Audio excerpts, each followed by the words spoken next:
por eso, chiquillos, por eso, chiquillas, desde la universidad se dispone del área de apoyo y seguimiento estudiantil, que es el área de la que encabezada por Claudia Órdenes, quien tiene organizado todo lo que son las tutorías, que probablemente ustedes ya les han ido contactando para que participen de ellas, que tiene que ver donde revisan técnicas de estudio, manejo del estrés y también otras situaciones particulares que ustedes, por cierto, les puedan ir como apareciendo y que ellos y digamos desde el equipo de la Claudia les pueden ir como comunicando.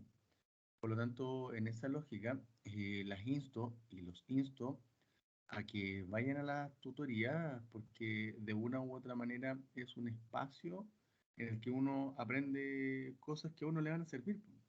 Le van a servir durante el año y probablemente para el resto de la carrera. Entonces, mi estimada Fernanda, es un periodo de agotamiento físico. No, siempre apuesto y apelo a la honestidad en todas estas cosas. Hoy día fue un día difícil de levantarse. Ayer fue un día y el mismo lunes también muy, muy intenso. Entonces me costó levantarme también. Así que no voy a andar como con el padre Gatica, prefiero ser más honesto, me ha ayudado mucho más en la vida a funcionar así. Me costó levantarme hoy día, pero, pero, siempre he tenido como, afortunadamente, esta capacidad ¿cómo se llama? De tratar de tomar como el día como una oportunidad de poder hacer cosas, de poder crecer, de poder aprender, de poder enfrentar y afrontar dificultades eh, y de transformar también la vida. Así que en la mañana del día de hoy, yo por cierto vamos a seguir viendo materia, también voy a tratar de preocupar lo más posible de poder transformarla y hacer una clase lo más dinámica y didáctica posible.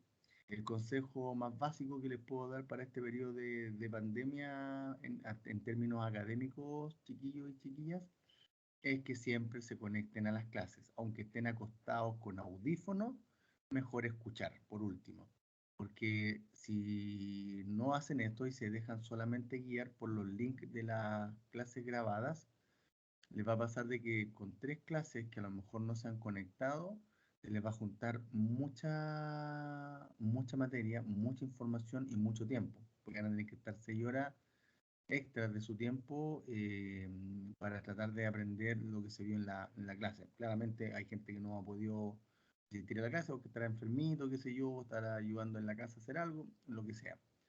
Pero eviten como que, entre comillas, por el cansancio o por la flojera, no quieren conectarse, eviten hacerlo porque se les va a poner más pesada la vista. Y esto lo comento no porque yo lo crea, sino porque los estudiantes y las estudiantes el año pasado lo hicieron notar cuando se conversó con ellos respecto de cómo les había resultado esta modalidad de enseñanza. Así que, dicho eso, tengo que dar un aviso de salud pública, como por decirlo así, pero tiene que ver con que la prueba que tenemos fijada para la próxima semana se va a postergar una semana más. Vale decir, y aquí para que ustedes puedan tomar nota, lo voy a tratar de explicar lo mejor posible, dado que estoy compartiendo mi pantalla, va a aparecer el calendario. Entonces, nuestra prueba queda fijada para el día 12 de mayo. ¿Ya? El tema está en que la próxima semana, perdón, voy a hablar miércoles, estaba hablando de martes, miércoles 12 de mayo, perdón. La cosa es que el día miércoles 5 de mayo vamos a ver materia, vamos a tener clases por supuesto, y allí yo les voy a entregar la prueba de cátedra para que la puedan resolver no de forma individual, sino que de forma grupal, de 3 a 5 personas. Ya ese es el criterio que tienen que cumplir. Ya uno dirá que es para que el profesor revise menos pruebas, en parte, pero lo más importante tiene que ver con que yo tengo que ir estimulando en ustedes el trabajo en equipo y por lo tanto tienen que aprender a trabajar con otras personas. Por lo tanto, es un aprendizaje que tengo yo que ir estimulando desde primer año y que se van a dar cuenta que ustedes estando en segundo, tercero, cuarto y quinto, les va a pasar lo mismo. Así que hay que empezar prontamente. Entonces, el miércoles 5 de mayo yo les voy a entregar la prueba y van a tener plazo para entregarla hasta el día miércoles 12 de mayo. ¿Sí? Van a tener, por lo tanto, una semana para contestar la prueba. ¿Y qué pasa si es que alguien no me la puede enviar antes del miércoles 12 de mayo? No hay ningún problema si no la puede enviar antes, la puede contestar en el horario de cátedra del día miércoles 12 de mayo. La puede contestar ahí o el grupo la puede contestar ahí sin mayores problemas, ¿ya? La idea está en que si alguien no pudo enviarla antes, porque a lo mejor tiene un solo computador en la casa, y tiene que compartirlo con su mamá o con su papá o con su hermano, con quien sea, y este horario lo tienes reservado para las clases, bueno, podrá él contar con el horario de clases del día miércoles 12 de mayo para resolver la prueba. Ese día no hay clases, ya no se ve materia, sino que solamente es el espacio para rendir la evaluación. Por lo tanto, eso va a ser en este caso lo que nosotros vamos a ir haciendo desde la próxima semana. Vale decir, para cerrar, la próxima semana tenemos clases normales, miércoles 5 de mayo. Al finalizar la clase, les voy a enviar la prueba de cátedra. Ustedes van a disponer de una semana para poder contestarla y quienes no puedan enviarla antes, la pueden contestar sin problemas el día miércoles 12 de mayo, día en el cual no habrá clases porque ese espacio está solamente destinado para hacer la prueba de cátedra. ¿Se entendió, muchachos? ¿Se entendió, muchachas? ¿O quienes están conectados, si tienen alguna duda de las instrucciones que le acabo de dar? Quedó clarito por lo que comenta una de sus compañeras, en este caso Carolina Navarro. Profe, yo tengo una duda, disculpe. La perdono, no ha hecho nada malo, no ha hecho nada malo, no se preocupe. No, por interrumpirlo. Ah, Entonces, si mandamos la prueba antes del 12 de abril ahora, o de mayo, parece ¿de mayo, mayo? ¿Sí? el 12 no tendríamos clases. No, puede descansar ese día, si le envía antes, ese día miércoles puede dormir hasta más tarde. Ojalá, profesor, pero no puedo. Pero por último ya no tienes eso y va a poder estar más tranquilita. Sí, ya, muchas gracias. De nada, pues mi estimada Noemi. Bien, pues chiquillos, vamos a continuar viendo lo que nos quedó de la primera presentación que tengo que terminarla el día de hoy y también aprovechar de hablar en lo posible del modelo sociohistórico. En términos de que, como yo ya les había comentado, en este formato de lo online me dio más resultados el partir con la presentación de PPT al revés, vale decir, partir ya hablando directamente de los procesos psicológicos más que hablar de lo que es la historia de la psicología y cómo se empiezan a estudiar los procesos psicológicos. Y esto tuvo que ver a partir de la experiencia digamos, del año pasado, donde los estudiantes en las primeras clases fueron muy poco participativos porque en realidad no entendían mucho. Sin embargo, como ustedes pueden haber visto en las primeras clases, el que viéramos directamente los procesos psicológicos y pudiéramos hablar de ellos generó un mayor nivel de motivación y prueba de ello fueron las preguntas que cada una y cada uno de ustedes fueron realizando y por lo tanto nos dio más velocidad para que ustedes de una u otra manera tuvieran más claridad con respecto a qué consistían los procesos psicológicos, vale decir, como procesos internos ya que influyen en nuestro comportamiento, digamos, humano. Entonces, revisamos varios procesos psicológicos, entonces ya una vez que hemos visto eso, podemos, por lo tanto, retomar las primeras diapositivas de esta presentación, como para entender un poco más esta cosa del estímulo-respuesta, para empezar a hablar un poco más del estudio científico de los procesos psicológicos, así como también por qué empezó a surgir esta necesidad de estudiarlos. ¿Ya? Si hay alguien que tiene alguna duda, activa su micrófono en cualquier momento, no me da problema. Y si hay alguien que escribió en el chat y yo no lo he leído, le pediría que si alguien se da cuenta, que active su micrófono y me dice, profesor, alguien hizo una pregunta y yo gentilmente la contestaré, como siempre ha sido mi voluntad, como la han podido ver. Bien, pues.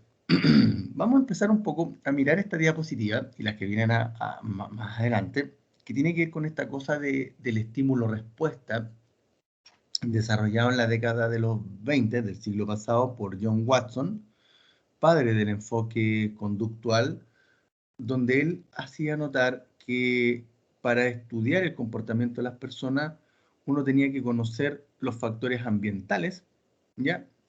Y lo que las personas terminaban haciendo, su conducta, su comportamiento observable, ya lo que la gente hacía, ya tenía causas y esas causas estaban en el ambiente. Esta cosa de estímulo-respuesta, perdón, chiquillos y chiquillas, obedece a que se toma desde las disciplinas científicas tales como la química, la física, la biología, la medicina, ¿ya? De que de una u otra manera existen ciertas causas que producen determinados efectos, ¿ya? Y en esa lógica los estímulos ambientales causan nuestro comportamiento. Entonces, esta cosa de si, por ejemplo, uno tiene que, no sé, uno está muy cansado y uno dice, ¿por qué uno está cansado? Uno puede ir a mirar el ambiente, las cosas que uno ha hecho en el día y ver si uno tiene mucho trabajo, mucho estudio, o si uno tiene mucho trabajo y mucho estudio, y a la vez uno tiene que hacer cosas en la casa. Claramente, por lo tanto, nos encontramos con que alguien se podría cansar y podríamos tener la respuesta claramente allí. Por ejemplo, suele pasar en amigos o amigas que andan algo bajoneadas, y uno puede encontrar rápidamente esas explicaciones por si es que han tenido problemas en el trabajo y muchas veces en realidad están teniendo problemas en su ámbito de pareja, ¿ya? O sea, uno puede encontrar causas ambientales. Esto, en este caso, es propuesto por John Watson en esta década, de la década de los 20, en particular, como dirían los autores, por una reacción airada, por una reacción como enrabiada frente a los postulados que estaban desarrollando los psicoanalistas en ese entonces, donde se hacía notar que gran parte de la causa de nuestro comportamiento se debían a historias, en este caso internas, y en particular historias, no sé si con algún grado de trauma, porque las hay, pero sí con algunas historias dolorosas que nos tocó y nos ha tocado vivir, en particular correspondiente a nuestra infancia, en particular con los vínculos que nosotros tenemos con nuestros papás, con nuestras mamás, y la calidad de los vínculos, si estuvieron presentes, no estuvieron presentes, en fin. Los conductuales en ese momento, por lo tanto, reaccionaron muy fuerte frente a los postulados psicoanalistas, en particular porque le restaban mucha importancia a las cosas ambientales, a las cosas que a uno le está tocando afrontar en el día a día. Y esto, a su vez, permitía, dado de que uno podía mirar el ambiente, uno podía estudiarlo y podía realizar investigación científica. Todos estos cambios, chiquillos, que propuso John Watson, sí trajeron como consecuencia una gran cantidad de investigaciones. En general, los libros clásicos de la literatura del psicoanálisis se caracterizan por ser más bien, ¿cómo decirlo?, reflexiones. Lo de Freud eran más bien reflexiones, a partir de uno que otro caso, digamos, ¿ya? Pero no algo tan sistemático como lo empezó a desarrollar después el enfoque conductual, que lo hace hasta el día de hoy, realizando investigaciones con muestras de personas más grandes, con estudios más rigurosos y más ordenados. Por lo tanto, en esa lógica, los aportes de John Watson fueron innegables. Sin embargo, Watson no consideró los aspectos internos de los seres humanos, porque de una u otra manera costaba estudiarlos, y por eso los dejó afuera, versus que uno podía mirar el ambiente más claramente. Pero eso duró una década y un poco más, porque en el fondo la comunidad científica vio que efectivamente lo que planteó John Watson era incuestionable. El rol del ambiente era tremendamente importante. La disciplina psicológica comenzó a avanzar, a tener un gran cúmulo de investigaciones, pero no había resuelto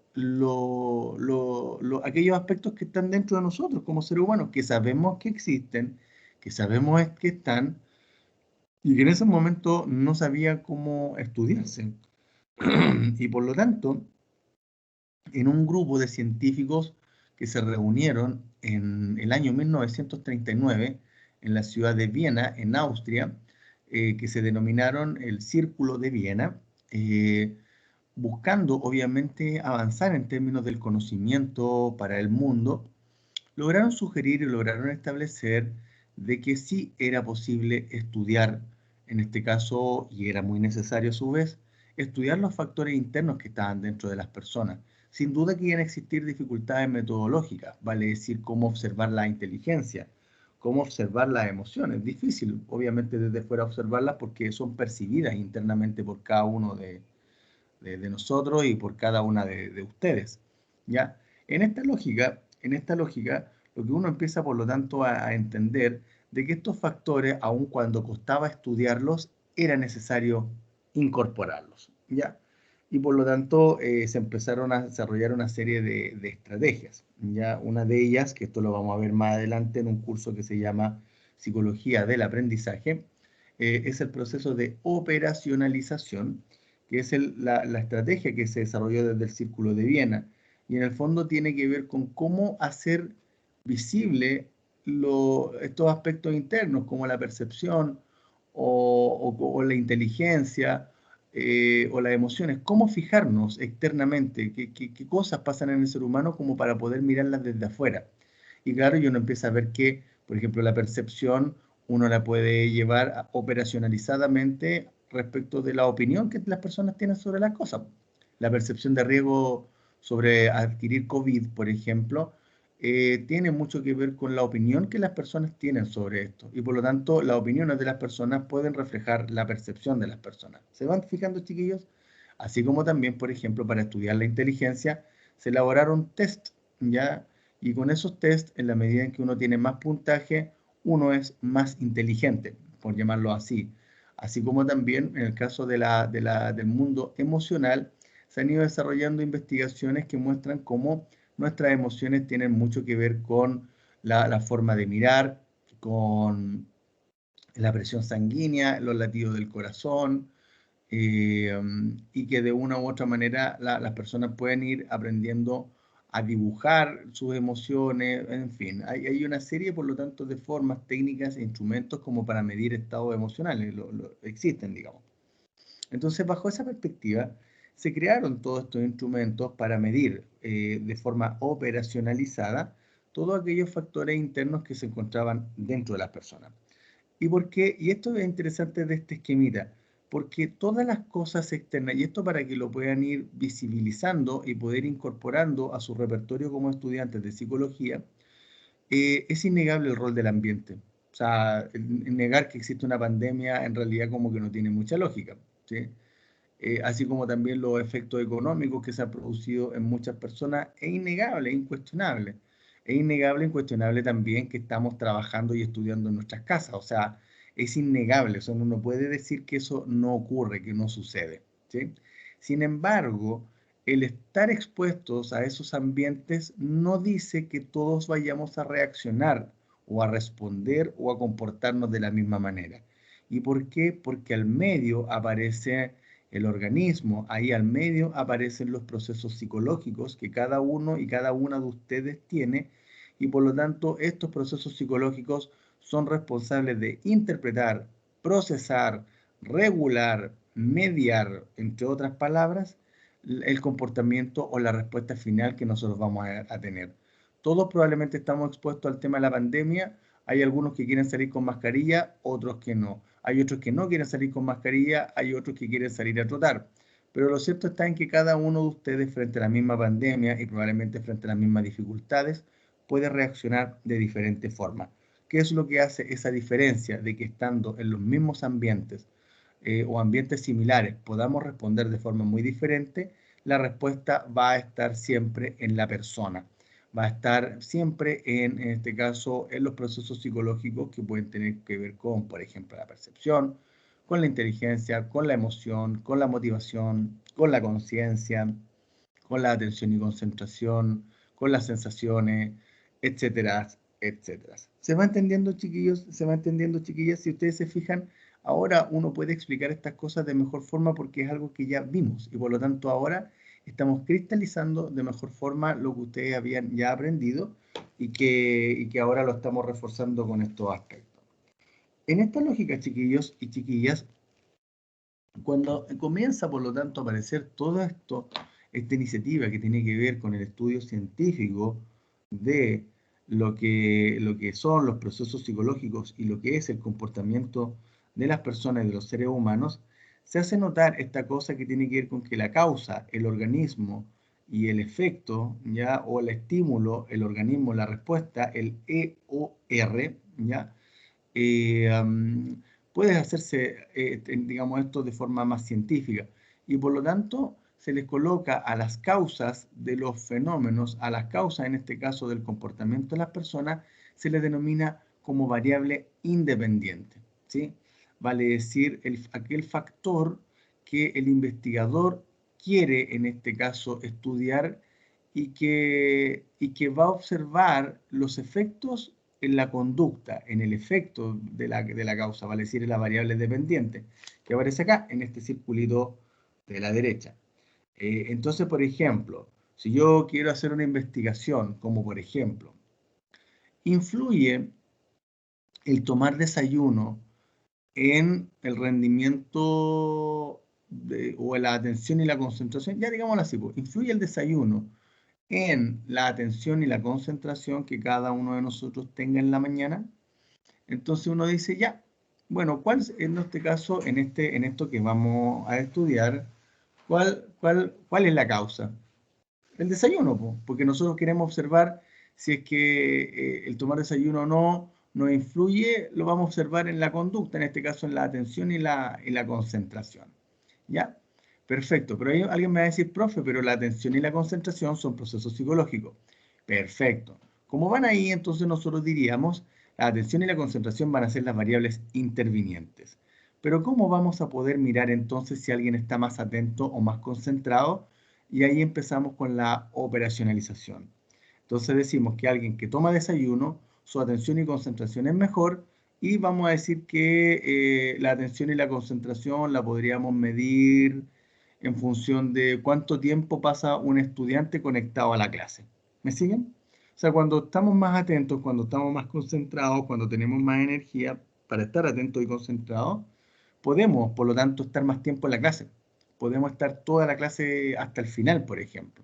En cambio, probablemente hay personas que, si es que no han tomado desayuno, su proceso atencional y de concentración puede que anden más fatigados, producto que el cuerpo en este momento va a estar más pendiente de tomar desayuno, va a estar más pendiente del hambre, y por lo tanto el estudiante es probable que, hola tía, buenos días, es probable por lo tanto que el estudiante no, por lo tanto, claro, el estudiante no, ¿cómo se llama? No va a estar todo el rato conectado.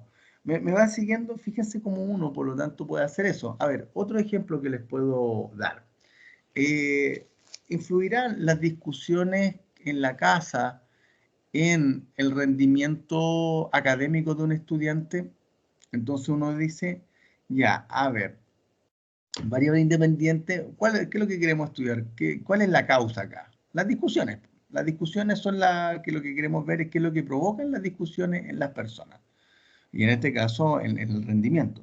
Por lo tanto, las causas, en este caso las discusiones, serían la variable independiente y el rendimiento académico, que tendríamos que tomar las notas de los estudiantes para ver si cada vez que hay discusiones en la casa se sacan menos o siguen con las mismas notas. No sé, pues, pero las vamos a ver allí como una variable dependiente. ¿Me siguen?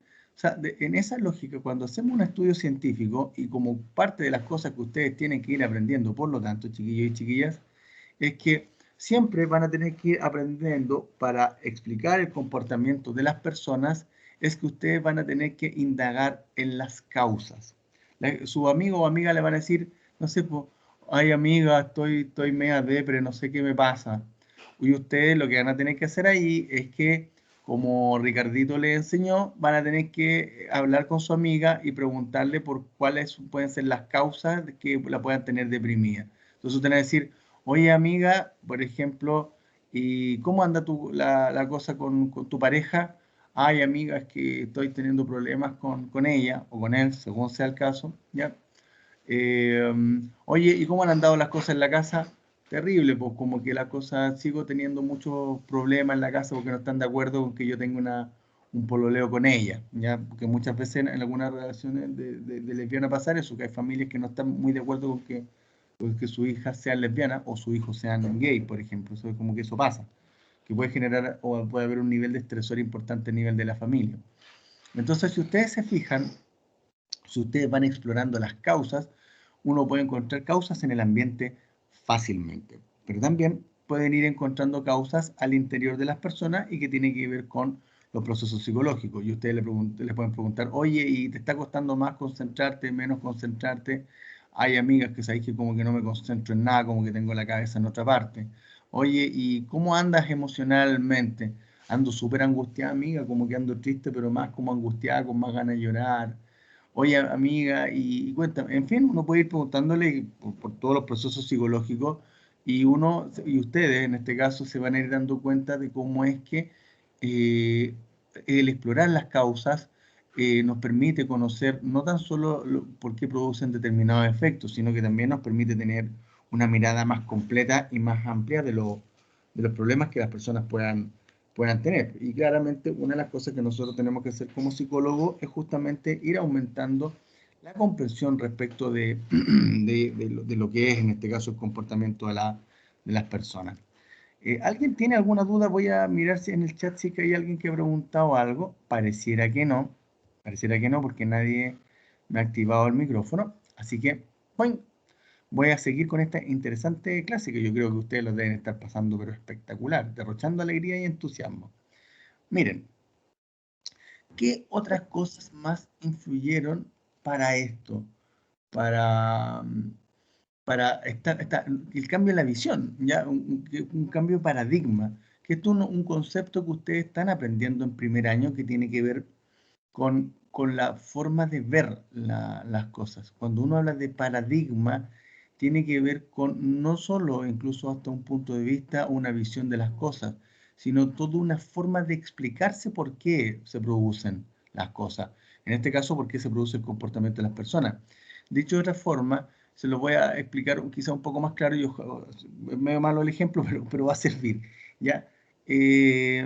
A ver, ¿hay alguien que esté conectado que me pueda ayudar a hacer este pequeño ejercicio y nos va a permitir explorar, pero todas estas cosas que tengo acá? ¿Hay alguien que esté conectado o conectada y que quiera como participar un juego, digamos, que es como preguntar y responder, preguntar y responder? Vamos, no se atropellen, solo necesito una persona. ¿Yo? ¿Quién es yo? A ver, déjame Yo. mirar. Ah, Mira, Benjamín levantó la mano, pero justo también una de ustedes sacó la voz adelante. ¿Tu nombre, amiga? Macarena. Macarena, bienvenida. Mira, Macarena, te voy a hacer una pregunta súper sencilla.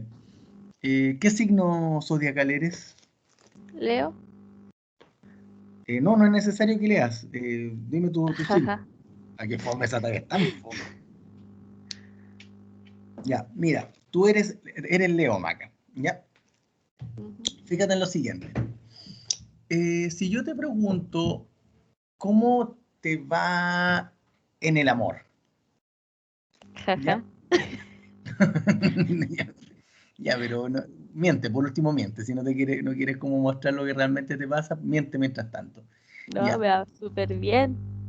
te va súper bien. Y cuéntame, ¿por qué crees que te va bien?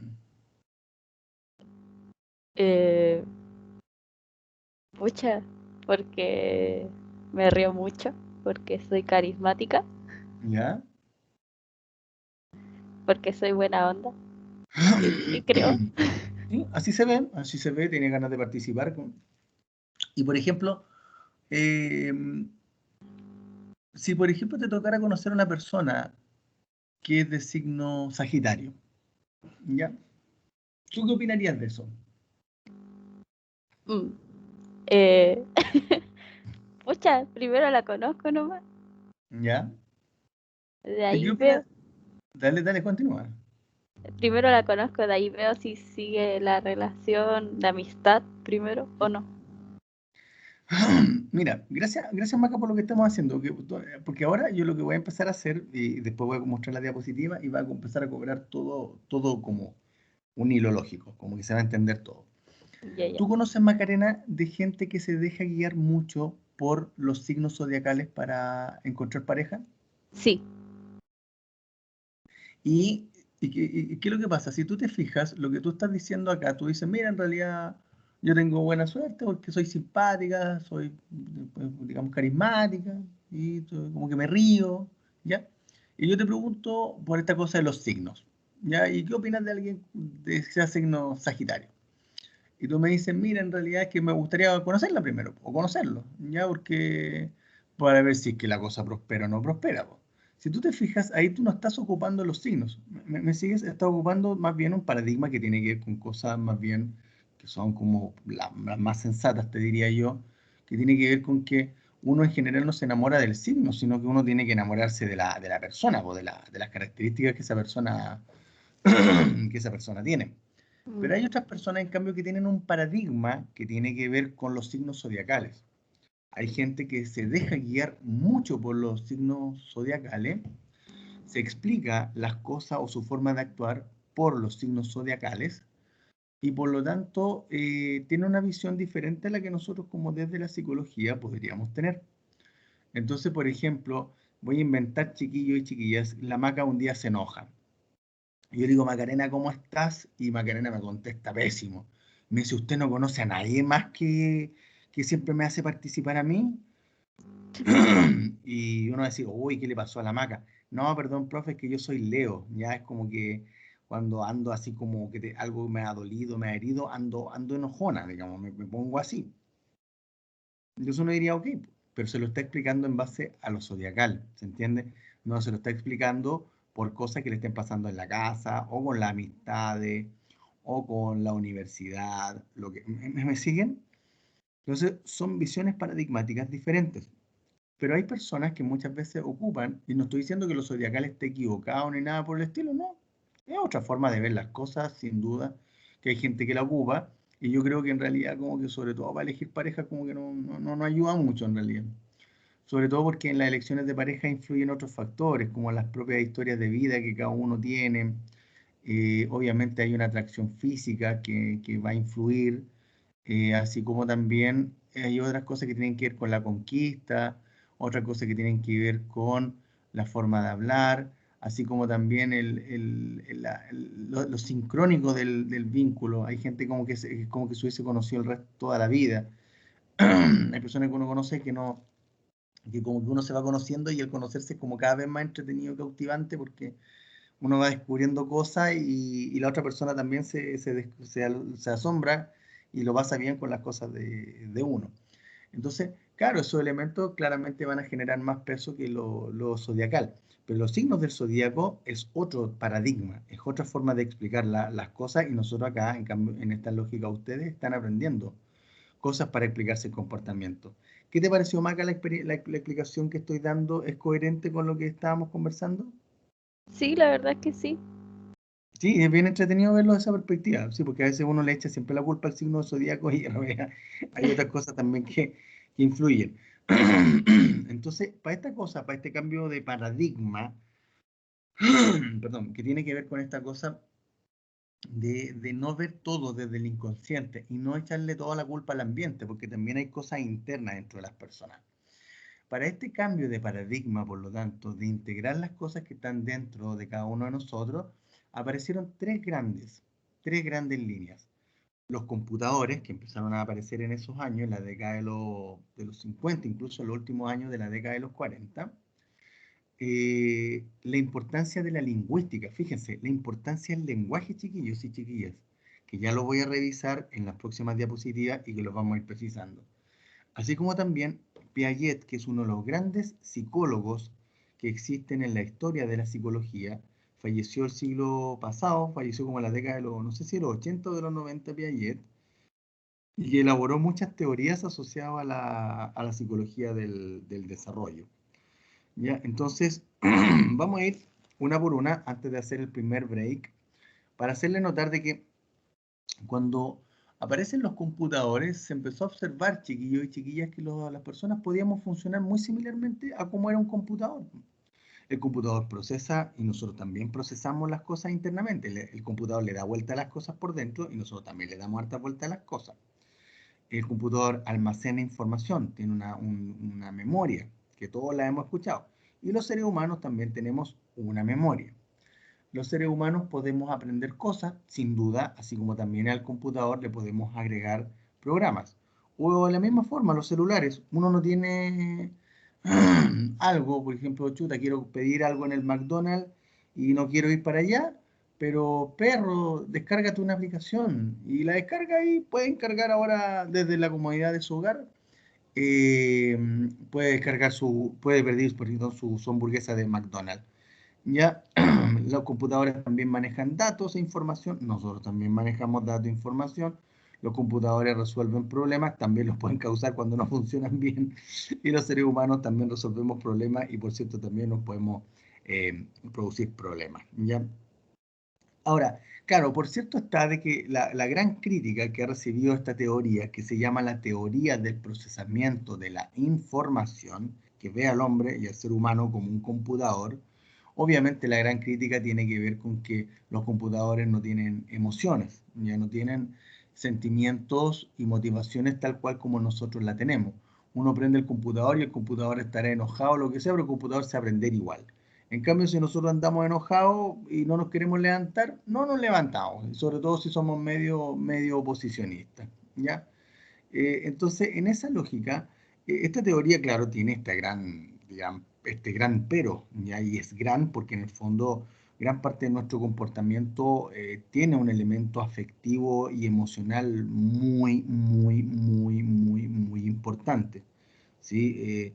En algún momento se decía que los seres humanos éramos seres sociales, sí, pero en general, toda la investigación, sobre todo desde la neurociencia, es que los seres humanos tenemos más bien un funcionamiento bien afectivo y mucha de nuestra afectividad puede influir mucho en cómo nosotros nos comportamos y las cosas que hacemos. Entonces, esa es como la gran crítica que tiene la teoría del procesamiento de la información. Lo que no quiere decir que el resto de la teoría esté equivocada, porque todo lo contrario, la teoría es bien clarita y bien certera al hacer notar la importancia de que nosotros almacenamos información, recuperamos información, aprendemos o bien descargamos aplicaciones para nuestras cabecitas.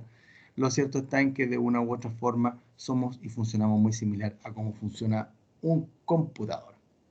¿Ya, chiquillos? Y entonces ahí uno va viendo que estos aspectos son los que nos hacen muy similares a los computadores. Chiquillos, tengo las 8:58 de la mañana. Vamos a hacer el break ahora. Nos encontramos a las 9:13 para continuar con nuestra entretenida, dinámica, llena de aprendizajes, clases de procesos psicológicos. Yo creo que nunca ustedes en su vida habían soñado tener una clase tan buena como la que están teniendo acá. Bárbara, cuéntame. ¿Me escuchó? ¿Sí? Ah, ya, que la de antes no se me escuchaba. Me quedó una duda con la variable interviniente. No la entendí muy bien. Mira, yo te propongo, Bárbara, lo siguiente. Revisémoslas después del break, porque yo te diría que la mitad más tres de tus compañeros tampoco entendieron. Y esto tiene que ver con que históricamente la variable interviniente cuesta entenderla. Por ahora tienes que tratar de entenderla por ahora, para yo explicársela más extendidamente después del break, como un factor que interviene entre lo que está afuera y lo que yo termino haciendo. Lo que está dentro mío interviene sí o sí. Nuestra forma emocional, nuestros puntos de vista, todos nuestros procesos psicológicos intervienen entre lo que está afuera y lo que yo termino haciendo. A grosso modo anda pensando eso para que después después del break, se lo explique. Porque históricamente la variable interviniente cuesta entenderla. Y yo te lo voy a mostrar nuevamente y va a quedar bien clarito. ¿Ya, Bárbara? Sí. Muchas gracias por la pregunta, Bárbara. Así que en el Profe, break, o sea, después del break te explico. Ajá. disculpe, ¿podría dejar el PowerPoint mientras Pero comparto claro, pantalla? claro, ese, Ujú. ya por ningún problema. Déjame apagar el micrófono, cámara y les dejo el PowerPoint. Ya, gracias, profe.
Ya, ahora sí, he regresado. Muy buenos días. Iba a decir buenas tardes, pero es muy temprano todavía. Muy buenos días, mis estimados y estimadas estudiantes. Vamos a seguir con este segundo bloque de clases. Bárbara, ¿estás todavía allí? Como para que podamos mirar lo que me habías dejado, digamos, como preguntado en el primer bloque. Si no estás, lo veo después. No tengo ningún problema en verlo después. Sí, profe, sí estoy. Ah, ya, perfecto. Muy bien, colega, mira. La mejor forma que yo te diría, voy a ampliar acá como para ir explicando esto, tiene que ver con lo siguiente. A ver cómo, ya. Mira, préstame harta atención. Se supone, como dice el nombre, como variable interviniente, el nombre refiere a todo factor que pueda intervenir o que pueda jugar algún rol o regular, qué sé yo, no sé si distorsionar, pero que pueda interceder entre lo que pasa fuera de nosotros, o de ustedes, chiquillas, y lo que se termina haciendo como comportamiento. Ya vale decir, y esta es una pregunta que vale la pena hacerla notar, dado el tipo de pregunta que estás haciendo. Cuando voy a colocar la cámara de nuevo, para que nos podamos ver, ya, mira, básicamente lo siguiente, Bárbara, con la pregunta que te voy a hacer. ¿Tú crees, Bárbara, que todos tus compañeros, incluyéndote, están aprendiendo lo mismo de la clase que yo estoy haciendo ahora? ¿Qué crees tú? Así como calcado lo mismo. mm, no sé, pero sí estamos como aprendiendo lo mismo, pero de distintas formas. Como que ¿Ya? cada uno lo procesa a su manera. Cada uno lo procesa a su manera. ¿Y por qué cada uno lo procesa a su manera? Porque somos diferentes. ¿Ya? ¿Y qué nos hace diferentes? eh, muchas cosas. Forma de ¿Cuáles crianza, espacio, forma de aprender, son esas muchas cosas? Aplica lo que estamos estudiando. ¿Cuáles son esas muchas cosas? ¿Cómo se llama nuestra asignatura? procesos psicológicos. ¿Son esas cosas las que nos van haciendo diferentes? Sí, según yo sí. Sí, pues, por supuesto. Porque tú piensas probablemente de una forma diferente o tienes ciertas ideas similares, a lo mejor con alguno de tus compañeros, pero hay otras en las cuales pueden pensar diferentes. Tienen historias diferentes, tienen biologías diferentes. Por lo tanto, esos aspectos interfieren, esos aspectos influyen en lo que uno puede terminar finalmente aprendiendo. ¿Me sigues? Imagínate, por ejemplo, a ver, algo que obviamente suena como a discriminación. Imagínate que, por ejemplo, yo esté hablando de que ser gay o ser lesbiana, por ejemplo, es una enfermedad, ¿ya?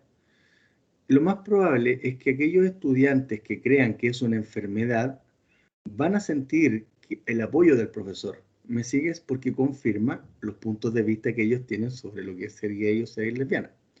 Pero en cambio, aquellos que consideran que ser gay y ser lesbiana no es una patología, claramente se van a enojar conmigo. ¿Me sigues? ¿Por qué? Porque de una u otra manera pueden pensar que, y con justa razón, digamos, decir que yo discrimino, qué sé yo, que yo, no sé, no estoy actualizado, lo que sea. ¿Me sigues? Pero frente a esa misma afirmación pueden haber dos reacciones diferentes. Y por lo tanto, nuestras formas de pensar, por ejemplo, sí pueden influir en la forma en la cual uno va a terminar respondiendo o aprendiendo.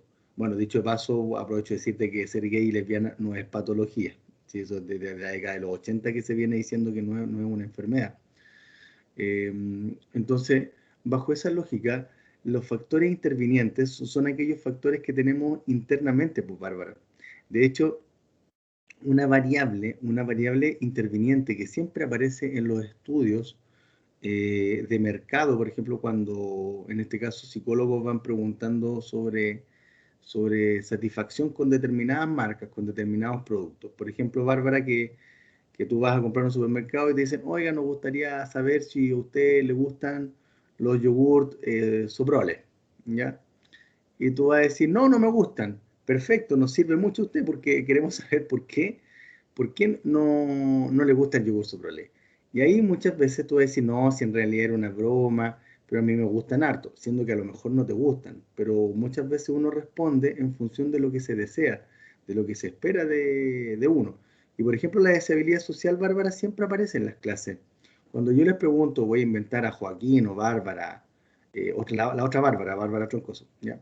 Si le pregunto, qué sé yo, a Josefa, si le pregunto a Fernanda o a Macarena algo, lo más probable es que ellas van a sentir la presión de la deseabilidad social, vale decir, de no equivocarse, de decir lo correcto. Entonces, ese aspecto, por ejemplo, la deseabilidad social es una variable interviniente que aparece, que está dentro, que no está fuera de nosotros, sino que surge internamente como en búsqueda de aprobación. Entonces, la variable interviniente, por lo tanto, Bárbara, es todo aquel factor, en su mayoría, y desde esta perspectiva, que residen dentro de los seres humanos. ¿Y cuáles son esos factores? Los procesos psicológicos. Ellos, por lo tanto, van a marcar diferencia respecto de que frente a ambientes similares o frente al mismo ambiente como en una clase que yo estoy haciendo ahora, se pueden producir resultados o aprendizaje u opiniones diferentes. ¿Me entiendes ahora, Bárbara? Sí, profe. ¿Pero en 100% o en un 99%? O sea, de lo que yo entendí, la variable interviniente Sí, es como lo eso. que nos Bien, Bárbara, continúa. afecta, como que lo que nos afecta externamente y la forma en la que reaccionamos nosotros, una cosa así. La variable interviniente, mira, a ver, ¿cómo decirlo?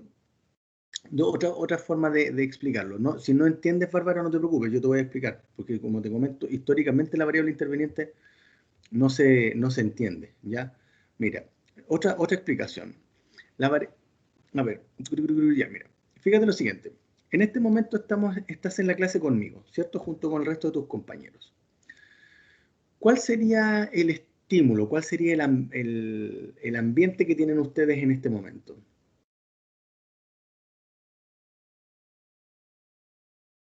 Como ambiente de estudio, no sé. Ya, podríamos decir que hay dos ambientes, como tú dices. Uno que tiene que ver con lo que estamos haciendo acá en la clase, así como frente al computador, frente a una pantalla.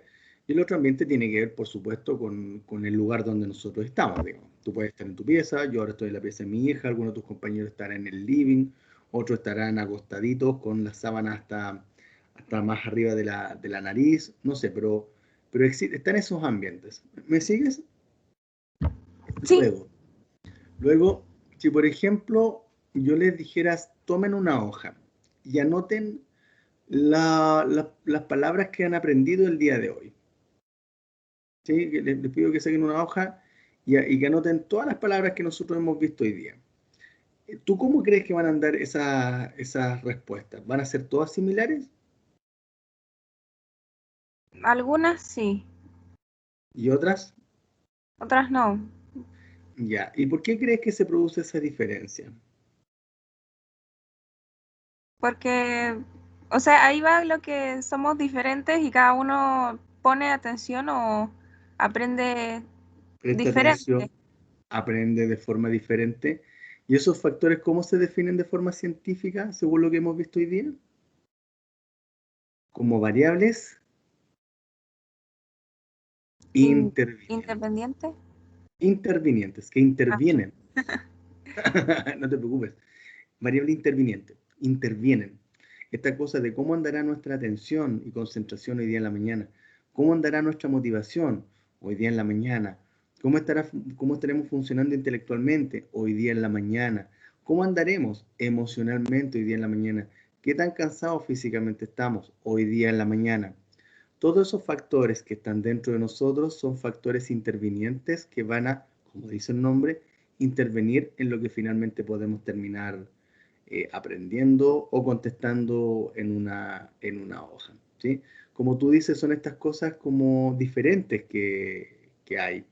Es como que tú estás viendo con una amiga una película y para ti puede ser la mejor película de todos los tiempos, en cambio para tu amiga puede ser como una película fome, predecible. Entonces, uno dice, bueno, ¿por qué frente a la misma película vemos las cosas de diferentes formas? Bueno, porque además que somos biologías diferentes, hay motivaciones diferentes, hay historias diferentes y claramente esas diferencias que tú dices se transforman en variables intervinientes que pueden influir en la respuesta o comentario que yo pueda tener de una película. ¿Te parece? Ah, ya, sí, o sea que las variantes intervinientes son las cosas que prácticamente nos hacen ser diferentes, no ser iguales, idénticamente. Exactamente, exactamente. Todos tenemos cierta idea de las cosas que podemos pensar similarmente. Seremos de izquierda, seremos de derecha, en términos políticos o sin algún color político. Tenemos ciertas similitudes, pero cuando, por ejemplo, empezamos a ver ya, y cómo hay que arreglar el país, qué sé yo, y cómo obtener más recursos para nuestro país, te vas a encontrar con que todos van a decir, no, es que no sé, pues el litio no es de Chile, que el cobre, todo el dinero se va para afuera, ok, ¿ya? Y en algún momento de la conversación tú vas a empezar a escuchar que alguien va a decir, sí, pero resulta que tenemos que tener gente honesta, po, gente comprometida con el servicio público, que cuando esté en esos cargos no se lleve la plata para la casa, po. Y ahí empiezan a decir algunos que esto se debe a la raza, que los chilenos somos aquí, que somos allá, pero van a empezar a aparecer obviamente diferencias. Y esas diferencias las dan, en este caso, como factores intervinientes los procesos psicológicos. ¿Ya? Sí, ahora sí entendí bien. No se preocupe, colega, porque acá estoy yo como para explicar y todos deben entender. Así que gracias, Bárbara, como siempre, por la participación. Miren, Gracias. chiquillos, de nada, Bárbara. Entonces, miren, estábamos viendo que los seres humanos nos parecíamos a los computadores, ya como que teníamos una capacidad para razonar, que utilizábamos el lenguaje, qué sé yo, manipulábamos datos, podíamos aprender y almacenar. Pero había una diferencia que tenía que ver con el tema del sentir, con el tema del emocionar. En el fondo, claro, los computadores no tienen eso, pero sí funcionamos muy similarmente a como un computador. ¿Ya? Pero no es lo único que hace que en este caso tengamos esta visión y este cambio de paradigma para entender el comportamiento de las personas y en ese sentido tomar en cuenta variables intervinientes para explicar lo que pasa, sino que también en los seres humanos, chiquillos y chiquillas, en términos de lo evolutivo, yo les diría que es algo muy sofisticado, como casi como tecnología de punta. Otra cosa que la tecnología de punta que tenemos los seres humanos no la ocupemos para tratar bien el mundo en el que vivimos. Pero el hecho de poder pensar, el hecho de poder tener un lenguaje, el hecho de poder escribir, construir historias, libros, constituciones, armar leyes, qué sé yo, es un acto muy, muy humano. A diferencia del resto de las especies, como los elefantes, los delfines, qué sé yo, los perros, los gatos, sin duda que ellos tienen algunos códigos, ya hay comunicación no verbal, pero el comportamiento humano tiene esta otra cosa más compleja. Que yo sepa, los delfines no van a votar, no tienen una cosa como de que van a hacer fila para votar por algún candidato o alguna candidata, alguna asamblea delfinística, po. No, sino que esta cosa que tiene que ver con, por ejemplo, elaborar una constitución. Hola, mamá. ¿Cómo están? Esperen un poquitito, chiquillos, que voy a acompañar a mi hija al baño. Esperen un momentito, vengo al tiro.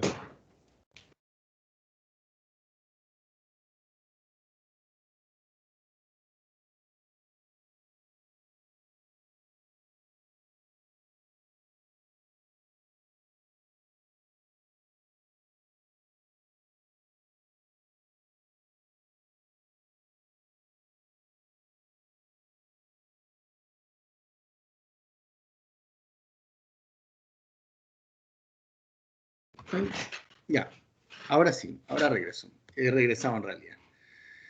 Entonces, como lo que les estaba comentando, en esta cosa como del lenguaje, ya que en el comportamiento de las personas es algo muy sofisticado, como les digo, nuestro comportamiento y la historia del hombre está muy relacionado con la escritura, con el hecho de poder narrar y describir los hechos, inventar poesía, inventar canciones. Es un acto muy eminentemente humano. Y el lenguaje, cuando se empezó a estudiar, chiquillos, se han llegado a muchas conclusiones de cómo, por ejemplo, las palabras que nosotros utilizamos para explicarnos las cosas pueden tener efectos importantes en nuestro comportamiento. Si yo digo que tengo mala suerte en el amor porque soy Sagitario y soy muy despistado y muy volátil, claramente ese lenguaje puede tener un efecto respecto de que yo siga viviendo y vivenciando que no voy a encontrar el amor porque nací en diciembre, entonces soy Sagitario y eso no lo puedo cambiar. Versus cuando, por ejemplo, aparecen nuevas palabras, nuevos lenguajes, por decirlo así, respecto de que yo me empiezo a decir las cosas, tales como, por ejemplo, que en realidad no es que tenga mala suerte en el amor, sino que simplemente soy tímido, como que tengo miedo al rechazo, así como también que todavía sigo como, no sé, pues enamorado de la niña o del niño con el que yo tomaba la micro, digamos, ¿sí? O sea, de una u otra forma, por lo tanto, en los seres humanos el lenguaje cobra un rol muy relevante. Y yo les diría que donde uno más puede ver esto tiene que ver con los periodistas y la información que aparece en prensa y en los titulares de los diarios, cuando las palabras pueden crear realidades, que uno de los principales aforismos que manejamos los psicólogos y las psicólogas en las últimas décadas. Las palabras que usamos no dan lo mismo, entonces a veces hay algunos titulares que pueden sonar de diferentes formas dependiendo de cómo colocan las palabras y los significados también que hay detrás de las palabras. En esa lógica, Noam Chomsky, un destacado, digamos, y un gran profesional influyente en muchas de las políticas del resto de los países por una visión bien sociológica, si no me equivoco, Noam Chomsky es sociólogo, lo puedo confirmar ahora con mi celular amigo, pero Noam Chomsky, claro, tiene toda esta cosa que tiene que ver con cómo es que el lenguaje va influyendo en la construcción de políticas públicas, cómo nos va influyendo a la hora de construir explicaciones de los fenómenos. Bueno, acá parece que obviamente el lingüista de formación, ¿ya? Ya, estoy diciendo, el lingüista, filósofo, politólogo, hace hartas cosas del MIT, del Massachusetts Institute of Technology, que es digamos una universidad muy destacada a nivel mundial. Entonces, Chomsky hace notar esto, así como también Ludwig Wittgenstein, que es un filósofo alemán, es considerado uno de los grandes filósofos de todos los tiempos, curiosamente del siglo pasado, o sea, falleció el siglo pasado, digamos. La cosa es que Wittgenstein, dentro de todas las cosas que por cierto decía, una de las cosas que hacía notar tenía que ver con lo que dice ahí como los límites del mundo versus los límites del lenguaje. Vale decir, la comprensión que yo tenga del mundo, la comprensión que yo tenga de las cosas, tiene mucha relación con el número de palabras que yo tengo y yo ocupo. Para explicar un poco de todo esto de los límites del mundo y límites del lenguaje, Wittgenstein hacía notar esta metáfora que tiene que ver con, no es una silla, pero me van a entender con el ejemplo de la silla, es como que ustedes recién pintaron una silla. ¿Me siguen? Pintaron una silla negro, azul, rojo, el color que sea, amarillo, ¿ya? Y la cosa es que ustedes luego sobre la silla colocan una manta. ¿Me siguen? Te extienden una manta de color blanco, ya, obviamente para que la pintura quede pegada, así es como la gracia digamos, como del ejemplo. La cosa es que cuando ustedes sacan la manta, ya, ustedes van a ver probablemente mucho de la forma de la silla, en este caso en la manta blanca, debido a que quedó pintura de la silla en esta sábana. Según lo que dice Wittgenstein, por lo tanto, nosotros frente al conocimiento, frente a cómo vamos conociendo los fenómenos, nos dejamos guiar más por la sábana con las manchas de la silla versus que por la silla en sí misma. Y esas manchas en las sábanas corresponden más bien al lenguaje. Por lo tanto, no siempre tenemos una aproximación directa a los fenómenos. O sea, si tengo que tocar una silla con la mano, por cierto, la voy a poder tocar, digamos, ¿ya? Y es como innegable que no va a haber una silla fuera mío. Y si yo digo que no, son impresiones que yo reciba, ok, si alguien me pega con la silla en la cabeza me va a doler, o sea, una silla es una silla, digamos, es real en ese sentido. Se puede llamar de diferentes formas, pero hay algo afuera. Ya, el tema está en que cuando uno analiza fenómenos más complejos que tienen que ver con movimientos migratorios, con fenómenos asociados a las relaciones de pareja, violencia intrafamiliar, qué sé yo, abuso de drogas, problemas laborales, claramente allí es el lenguaje el que nos va a permitir conocer y comprender esos fenómenos, y si tengo menos palabras, claramente es probable que no conozca el fenómeno tan completamente, como que las marcas, digamos, de la silla en la sábana que yo voy a tener van a ser más pocas, digamos, como que no hay muchas manchas, entonces por lo tanto tengo una impresión muy pequeña, muy breve de los fenómenos, versus cuando consto y tengo un mayor número de palabras y el lenguaje es más complejo, y por lo tanto claramente puedo conocer y hablar de estos temas de mayor complejidad. Por eso se habla de los límites del mundo y los límites del lenguaje. El mundo lo voy a entender en función del lenguaje y la cantidad de palabras y significados que yo tenga. ¿Sí? Además, en este cambio paradigmático, ¿sí? Profe, ¿Alguien va a preguntar algo? Sí, te entonces, escucho. nuestro lenguaje se limita por nuestro conocimiento, en pocas palabras. Los dos son iguales. Los dos, a ver cómo lo iguales. Los dos se relacionan y se influyen mutuamente. Cuando tú tienes más lenguaje, claramente tu nivel de conocimiento puede ser mayor. Y tu nivel de conocimiento mayor te permite, por cierto, poder usar el lenguaje de mejor forma. Entonces Ya. se nutren. Entonces, si tú aprendes cosas nuevas, tu conocimiento va a aumentar. Y por lo tanto, tu capacidad de reflexión va a aumentar. Y claramente, cuando tengas que ocupar palabras, te vas a dar cuenta que puedes ir ordenándola en diferentes formas. Y claramente, por lo tanto, vas a poder, tanto con un buen conocimiento como en un buen lenguaje, vas a poder explicar las cosas de mejor forma. Ya, gracias. De nada, mi estimado Alex. Bueno, y Piaget. Llegamos a este otro psicólogo, como le digo, francés, que dentro de las características que tiene es que Piaget elaboró teorías relativas a la psicología del desarrollo mediante observar el comportamiento de sus propias hijas. En esa lógica, Piaget miraba cómo sus hijas se comportaban y a partir de eso fue elaborando teorías que es las que hasta el día de hoy uno puede usar, ¿ya? ¿Qué idea? Yo le diría que es como muy central dentro de lo que está dentro de la literatura de Piaget, por cierto, obviamente, además de lo que es la psicología del desarrollo, y cómo las personas vamos creciendo y nos vamos, valga la redundancia, desarrollando a lo largo del ciclo de la vida, ¿ya? Piaget hace notar mucho el concepto de maduración, ¿sí? Vale decir, si la estructura biológica está en este caso en un crecimiento tal que permite que la estructura, por lo tanto, cumple con todas las funciones que tiene que hacer.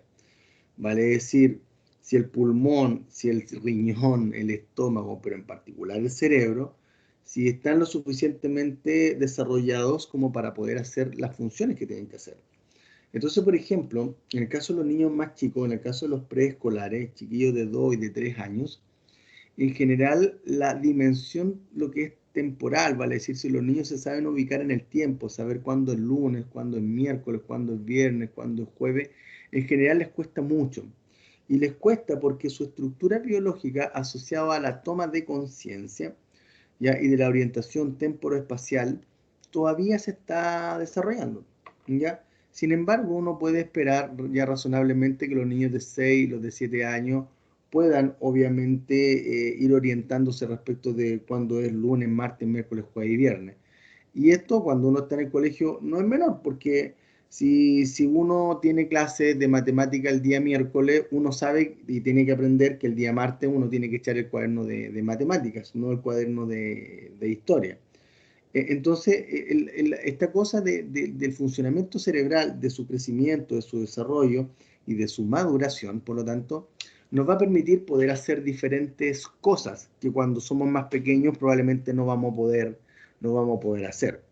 Entonces, bajo esa perspectiva, Piaget lo que hacía notar tenía que ver con que dentro de todo esto que tiene que ver con la variable interviniente, los factores internos de los seres humanos, el cómo nos estamos desarrollando y cómo estamos madurando y cómo estamos creciendo, va a jugar un rol relevante en lo que yo pueda aprender y en mis procesos psicológicos, ¿sí?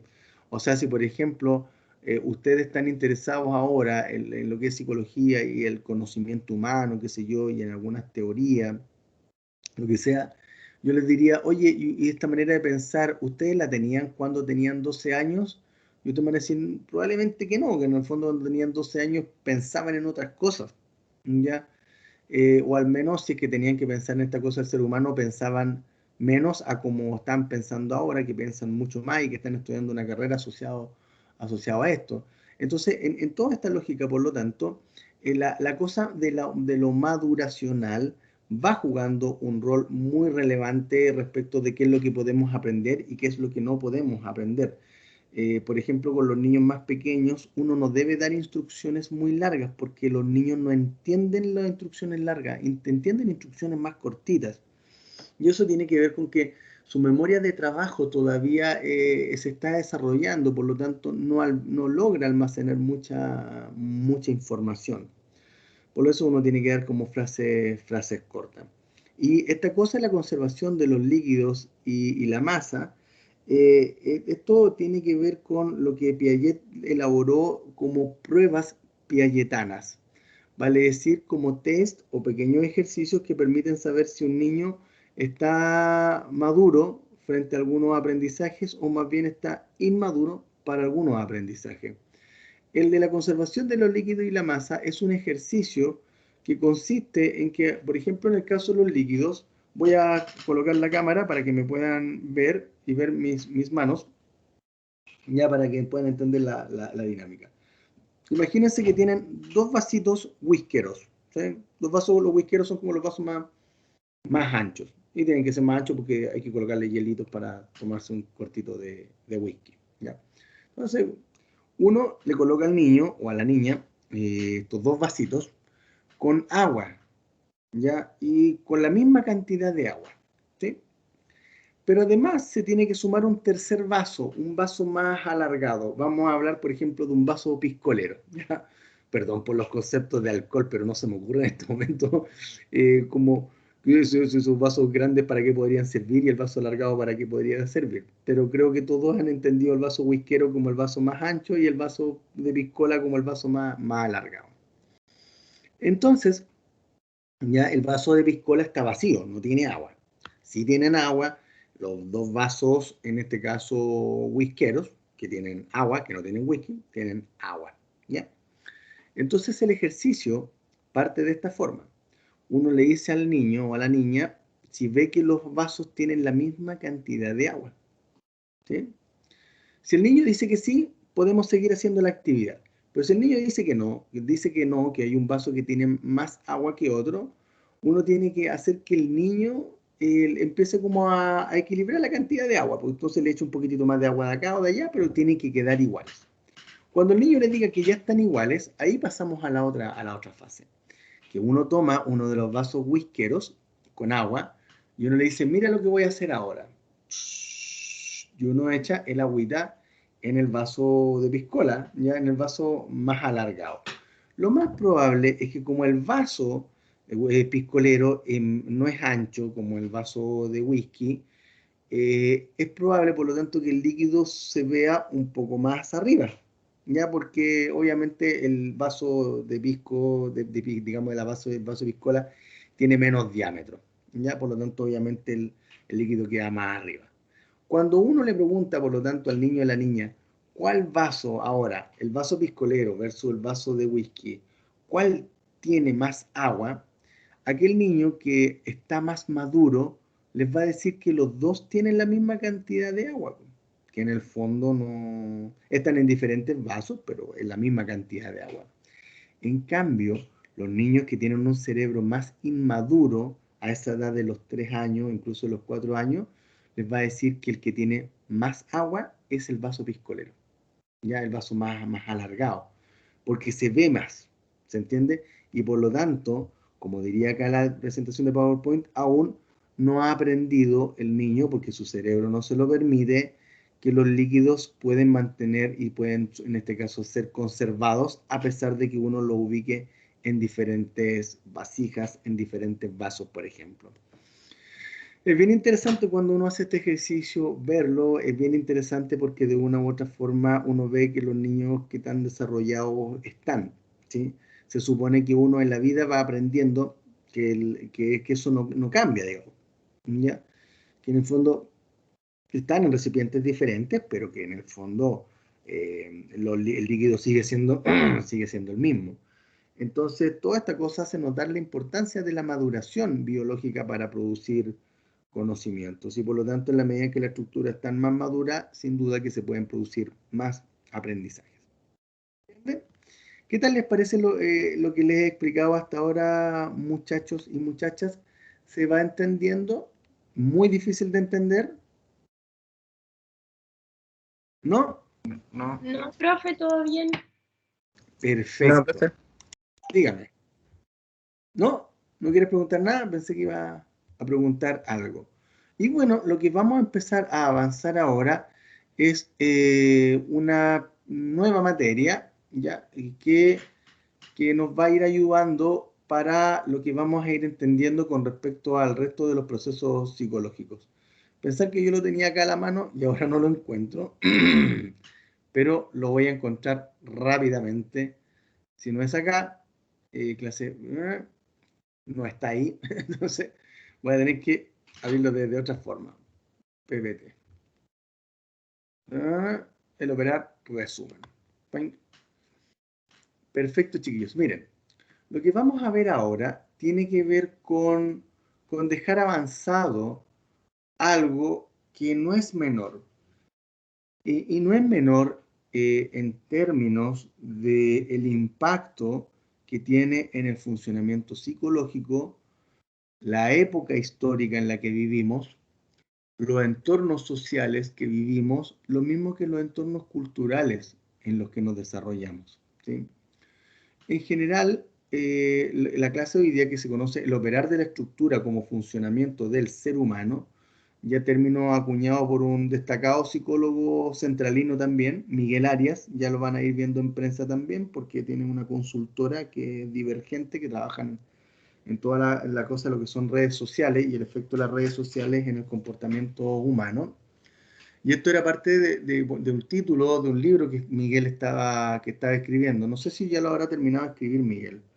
La cosa es que, bueno, el que aparece ahí en la foto no es Miguel, sino que es Vygotsky, Lev Vygotsky, considerado uno de los grandes psicólogos de todos los tiempos, dado lo importante y quizás potente también aspectos teóricos que desarrolló. Él se murió bien joven, él se murió antes de los 40 años, pero escribió mucho, escribió muchísimo, y escribió cosas que hasta el día de hoy siguen siendo usadas, no tan solo porque yo lo vaya a mencionar acá en la cátedra, sino porque en general he usado dentro de lo que es el Ministerio de Educación, que está muy vinculado a los procesos de enseñanza y aprendizaje, y particularmente a la importancia de un buen tutor o en este caso de un buen profesor. Entonces, vayamos dándole rienda suelta a esta última patita de lo que es esta presentación. Miren, lo que dice acá, el ser humano es y surge, digamos, a través de la interacción del medio y desde sus posibilidades estructurales. ¿Eso qué quiere decir, chiquillos? Desde nuestra biología. Nosotros, por lo tanto, nos relacionamos en función no tan solo del medio, sino también de cómo es nuestra biología y qué posibilidades nos da nuestra biología. Cuando se habla de una relación dialéctica, tiene que ver como que desde esta interacción surge algo. A eso se refiere con lo dialéctico. No es que son dos fuerzas que chocan, sino que algo nuevo puede aparecer de la interacción entre dos partes. En esta lógica, yo como Ricardo Bascuñán mi voz, mi biología, ya la misma que ustedes, su voz, sus determinadas características físicas, han interactuado históricamente con determinados ambientes, en el colegio, en la iglesia, en la familia, en el barrio, en el edificio, con los primos, etc. Y por lo tanto, esta biología y este ambiente al interactuar generan un algo. Ese algo tiene que ver con lo que es el ser humano. ¿Ya? Nosotros, de una u otra forma, como seres vivos, ya al igual que un delfín y como un elefante, tenemos una biología que nos hace actuar de determinada forma.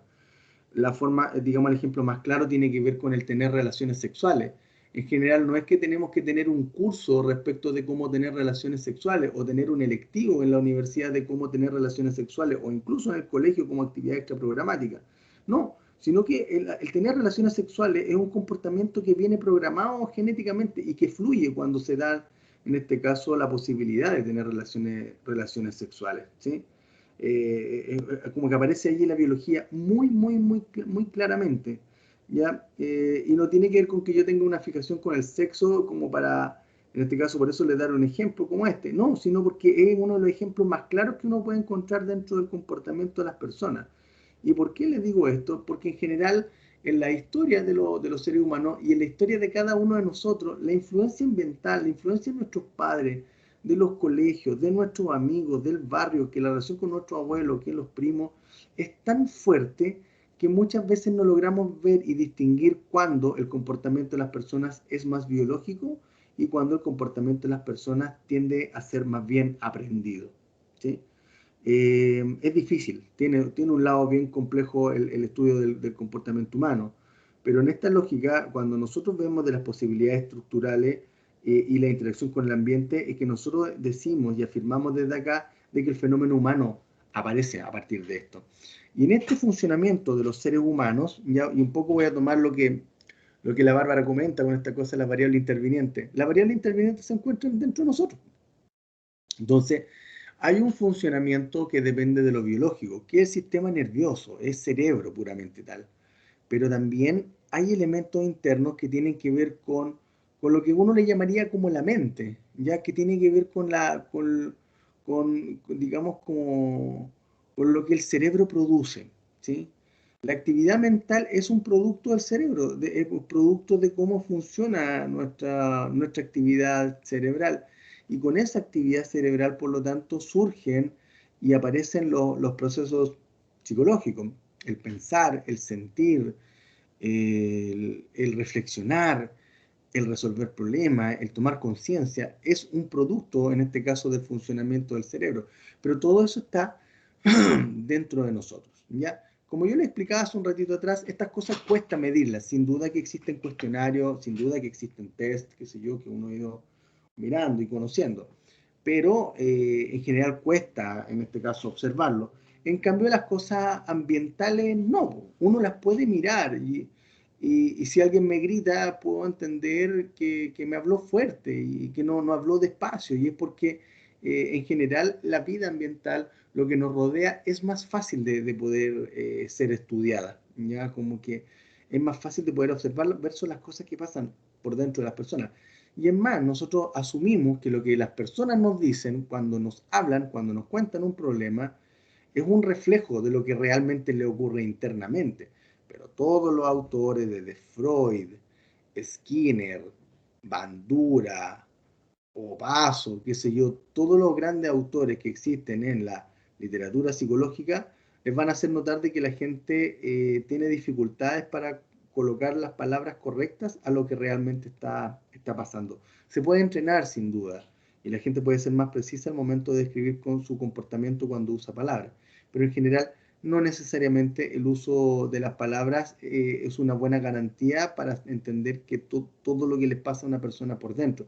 Por eso tenemos que utilizar como información no verbal, tenemos que ir preguntando cosas relativas a la historia de vida, a las cosas que pueden estar pasando en estos momentos a nivel del trabajo, a nivel de la pareja, porque claramente el lenguaje puede no necesariamente ser un buen representante de lo que le ocurre a las personas, como también lo veíamos con Ludwig Wittgenstein cuando hablábamos de esta cosa de la sábana blanca y la silla recién pintada. Si ustedes se fijan, todo esto empieza a cobrar por lo tanto sentido, lo que estábamos hablando, se ordena solito, ¿ya? Por lo tanto, y acá empieza a aparecer digamos, la influencia de Vygotsky, porque si bien Piaget hacía notar la importancia de la maduración, ya que la estructura cerebral esté madura, para Vygotsky era importante poder estimular la estructura, era importante estimular el cerebro, era importante estimular el sistema nervioso, porque así se podía promover el desarrollo. Y aparece el concepto de estimulación. ¿Y cómo se estimula? Cuando un niño, como aparece acá en el dibujo, interactúa con un tutor, con un profesor, con sus papás, con alguien que sabe un poco más que él. Y en esa interacción se puede, por lo tanto, ir desarrollando este niño. Y por lo tanto se puede ir desarrollando su estructura cerebral, ¿sí? Por eso cuando uno va a los jardines infantiles, uno ve muchos colores, uno ve aromas, uno siente aromas, ¿ya? Huele, digamos, como uno huele los aromas que hay ahí, muchas veces a goma, plasticina, a lo que sea, lo que hayan estado haciendo. Esas son estrategias para estimular a los niños, para estimular el desarrollo de su sistema nervioso, para estimular su cerebro. Por eso, la educación preescolar es tan importante, chiquillos, y vaya que hace falta con que el Estado, independiente de los gobiernos de derecha y de izquierda que hayamos tenido, ya, pero los gobiernos deben interesarse en el desarrollo temprano, porque se debe estimular el cerebro, se debe estimular el sistema nervioso. Entonces, la importancia del ambiente o del contexto para la comprensión del humano es tan relevante como el estudio de la estructura, su operar y su expresión. Y claro, porque en el fondo no dan lo mismo los ambientes en los cuales crecen los niños.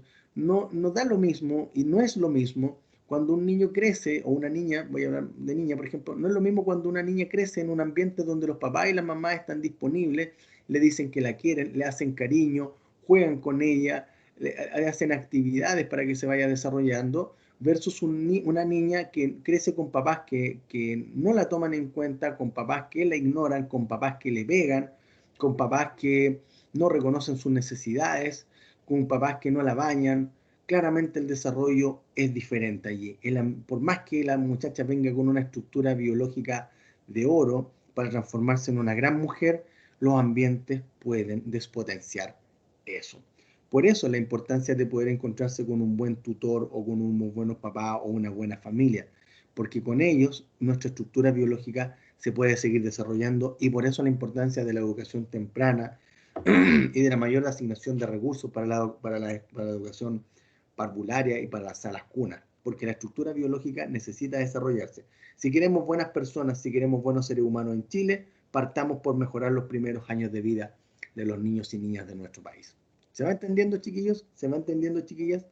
Por lo tanto, cuando uno empieza a ver todas estas cosas, las conductas que pueden ser las externas, que se pueden ver, conductas implícitas que tienen que más ver con las vísceras, con cosas que están dentro de uno, ¿ya? También están estas variables intervenientes o bien conductas mediacionales que tienen que ver con lo que son los procesos psicológicos. Esto lo van a leer obviamente porque van a tener el material, pero ¿dónde quiero llegar? Quiero llegar a esto, chiquillos. Lo que dice acá y lo que ustedes tienen que salir hoy día aprendiendo de acá, y si no lo vamos a retomar en la próxima clase porque ya estamos terminando para que descansen un poco. El tema está, chiquillos, en que nuestra estructura biológica depende del contexto físico, depende de nuestra historia de vida, depende de las relaciones sociales, depende de la calidad del ambiente, ya ambientes más contaminados, menos contaminados, si vivo en una casa grande, si vivo en una casa chica, si vivimos mucha gente, pero nos llevamos bien, versus si vivimos mucha gente y nos llevamos mal, ya si el hospital me queda cerca, si el hospital me queda lejos. Todo esto, por lo tanto, lo que vamos a ir mirando acá tiene que me va a seguir largo. Por lo tanto, lo que les tiene que quedar claro que lo que estamos viendo en esta última parte de la clase tiene que ver con lo propuesto por Vygotsky como el modelo sociohistórico de los procesos cognitivos. Vale decir que nuestros procesos psicológicos dependen mucho de los ambientes en los cuales nos estamos desarrollando, depende mucho de los adultos con los cuales interactuamos, depende mucho de los amigos y de las amigas con los cuales nos relacionamos, depende mucho nuestro proceso psicológico de la época histórica en la que estamos viviendo. Ya hay niños que no están siendo conscientes de la pandemia, hay otros que sí, que están siendo conscientes de la pandemia. Bueno, ¿cómo repercutirá eso en cómo funcionará su percepción? ¿Crecerá más miedoso o más miedosa o menos miedosa? ¿Crecerá a favor de las vacunas o crecerá en contra de las vacunas? Esto de estar teniendo teleeducación desde sus casas a los 8, a los 10 años, ¿influirá en lo que van a terminar aprendiendo finalmente? Y si es que no aprenden mucho y por lo tanto aprenden pocas palabras, ¿cómo se desarrollará su pensamiento? La teoría nos dice que si tiene pocas palabras, su pensamiento no va a desarrollarse mucho. Si ustedes se fijan, por lo tanto, como para ir entendiendo y dejando la clase hasta acá, el modelo sociohistórico, por lo tanto, nos muestra cómo la época histórica y los factores sociales y culturales, por lo tanto, van a influir en nuestros procesos psicológicos. ¿Qué les parece, chiquillos, la forma de estar cerrando la clase del día de hoy? Espectacular, creo yo, o sea, como con toda la Muy clase, buena, profe. todo Sí, profe, toda la buena. teoría. Interesante. Estuvo ¿Se buena. fijan? Toda la teoría conecta, los autores conectan, los procesos psicológicos, ustedes ya saben los nombres de ellos y cómo se pueden ver estimulados, así como también cómo van influyendo en nuestro comportamiento. Y la época histórica en la cual nosotros estamos, claramente nos influye. ¿Me siguen? Es como, por ejemplo, una de las cosas que hemos tenido que aprender los más viejos, por ejemplo, en el caso del Instagram, cuando se producen funas. Y es un fenómeno que se da en las redes sociales. Y el que es funado, o cierra su cuenta o tiene que desaparecer por un buen tiempo, ¿ya? Porque de una u otra manera, en las redes sociales existe un mundo paralelo. Los que son más viejos, como yo, o los que no saben de Instagram, van a decir, ah, sí, da lo mismo esa cuestión de las redes sociales, lo importante es el mundo real. Pero resulta que ese muchacho o esa muchacha que la funaron, los dejan de invitar a encuentros o de amigos, de amigas, reuniones. De hecho, muchos chiquillos que han sido funados en los colegios no se conectan a las clases para que no los funen. Entonces, claro, si uno no conoce esto, de cómo las redes sociales influyen en nuestro comportamiento hoy día, uno deja de ver varias cosas y por lo tanto uno explica no de la manera más satisfactoria o al menos de la manera más completa posible. Las épocas históricas sí influyen. Y para nosotros hoy día hablar de gay, de lesbiana, es algo normal, pero antiguamente era un tema tabú. Era como que no se podía decir estas cosas. Y el hablarlo fomenta la integración y disminuye la discriminación. El lenguaje crea realidades. Bien, pues chiquillos. Profe, Dígame. antes de que se vaya, ¿le podría preguntar si puede subir el Power al aula virtual? ¿Cuál este? ¿Sí? ¿Me va a creer, Tomás, que el día domingo a las 7 de la tarde con 53 minutos lo dejé en el aula virtual? No. Te la hicieron. Es No, que pero Tomás, revisé y no lo encontré, por eso le digo. ya, mira, voy a revisar el aula, porque según yo lo dejé Ya. arriba. Puede que me haya equivocado, pero lo voy a mirar en un ratito más, porque ahora voy a entrar a una reunión, pero lo dejé arriba, lo dejé en el aula. Voy a revisar si es que a lo mejor no quedó subido, qué sé yo, pero revísalo, Tommy, y te pedirías que por Teams o bien por correo me informes si es que está disponible, por favor, porque justo ahora me desconecto, me voy a otra reunión. ¿Qué reunión consiste? En que en unos días más yo les voy a empezar a hacer llegar links de charlas que se van a dar en la universidad respecto de cómo manejar el estrés, cómo mejorar la calidad de vida, y estos temas que los voy a comentar ahora son más importantes y todavía incluso, que tienen que ver con la prevención de la violencia en la pareja, así como también cómo tener una mejor relación de pareja o tener los menos problemas posibles con la gente. Entonces, esas son charlas que las cuales ustedes pueden participar, obviamente son gratuitas, y que de una otra manera busca que la calidad de vida de ustedes como estudiantes vaya mejorando. No tan solo como universidad nos tenemos que preocupar de lo que ustedes aprenden en la clase, sino que también como ustedes se están formando como personas. ¿Ok? Así que Tomás, te pido ese favor y me voy a esta reunión porque tengo que ver esto. Profe, me informaron que sí está. ¿Está? Sí, gracias. Maravilloso, porque Que dije, pero ¿cómo si eran las 7:53 de la tarde cuando yo lo subí? Con 40 segundos lo había subido, pero ya, está disponible. Así que gracias, Tomás, por la paleteada de ver la clase y chequear que estaba allí. Chiquillos y chiquillas, un gusto haberles visto y haberles escuchado. Que tengan un bonito día y que, por cierto, también tengan una muy buena semana. A seguir cuidándose, sigan vacunándose y estimulando que la gente se vacune para que tengamos la misma experiencia de Israel, que la gente hoy día pueda andar en la calle, se reactivó todo, la gente solamente tiene que evitar andar, o sea, tiene que andar con mascarilla en espacios cerrados donde puede contagiarse. Pero Israel ya retomó su funcionamiento habitual, lo mismo que algunas partes de Italia y de España. Así que sigamos con la vacunación masiva y eso nos va a permitir, por lo tanto, volver a la presencialidad. ¿Ya? Un abrazo, chiquillos. Un abrazo, Chao. chiquillas. Gracias, profe. Chao, profe. Chao, bonito, Gracias, cuídense. profe. Chao, profe. Tengan una linda Gracias. semana. Que le vaya Ya. bien. Chao, chao. Que le vaya Gracias. bien en la Chao, semana. profe. Que te bien. Cuídese. Vamos a ponerlo. Chao, chao. Chao, chiquillos. Chao, chiquillos.